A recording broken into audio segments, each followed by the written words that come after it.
और कर दिया सारे 100 से बाहर मारे, कत्ल कर दिया। कहते हैं कि अपराधी को सजा का ही प्रावधान होता है, लेकिन कांग्रेस राज में ऐसा नहीं होता था। कांग्रेस राज में अपराधियों को सजा नहीं, इनाम का प्रावधान था। सिखों का कत्ल करने वालों को कांग्रेस ने इनाम के तौर पर बड़े बड़े पद और विधानसभा लोकसभा के टिकट बांटे। कांग्रेस अपराधियों का सम्मान कर रही थी और सिख समाज का अपमान।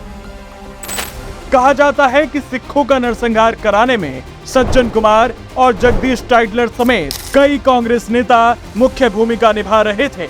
इन दोनों के ही निर्देश पर कई जेलों के ताले 3 दिनों के लिए खोल दिए गए थे, जिनमें से खूंखार अपराधियों को सिर्फ इसलिए बाहर लाया गया था जिससे कि वो सिखों का कत्ल कर सकें। 31 अक्टूबर की रात से लेकर 1 नवंबर की सुबह तक कांग्रेस नेताओं ने पैसे और हथियार बांटने का काम किया।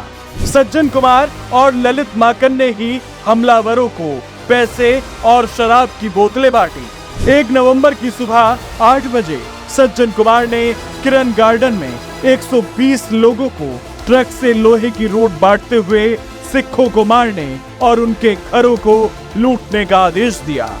और इस तरह के आदेश सिर्फ दिल्ली ही नहीं बल्कि देश के दूसरे हिस्सों में भी दिए जा रहे थे। 1 नवंबर की सुबह 7 बजे यूपी के कानपुर में भीड़ ने सिखों की दुकानों में तोड़फोड़ की और सिखों के घरों को लूटा। सामूहिक बलात्कार हुए, हत्याएं हुई जो 4 नवंबर तक जारी रही। पुलिस सिखों की मदद करने की बजाय सिखों के ही हाथ बांधने का काम कर रही थी। जिन सिखों के पास हथियार थे उन्होंने भीड़ को रोकने की कोशिश की तो पुलिस ने सिखों से उनके हथियार भी छीन लिए। कांग्रेस ने इन विभत्स घटनाओं को अंजाम देने वालों को इनाम देने शुरू किए। सज्जन कुमार को 1991 और 2004 में लोकसभा टिकट देकर संसद तक पहुंचाया। 2004 में जगदीश टाइटलर को मनमोहन सरकार में मंत्री बनाया गया। 2009 में कांग्रेस ने जब सज्जन कुमार और जगदीश टाइटलर को लोकसभा का टिकट दिया तो बवाल मच गया था और भारी विरोध के चलते इन दोनों नेताओं के टिकट कैंसिल करने पड़े। जगदीश टाइटलर तो एक वीडियो में खुद यह स्वीकार करते हुए दिख रहा है कि उसने 100 से ज्यादा सिखों का कत्ल किया। और कर दिया सारे 100 से बाहर मारे, कत्ल कर दिया। And I've lost interest, so वहीं कमलनाथ को दिल्ली में सिखों के एक गुरुद्वारे पर हमला करने के लिए 4000 लोगों की भीड़ का नेतृत्व करते देखा गया था।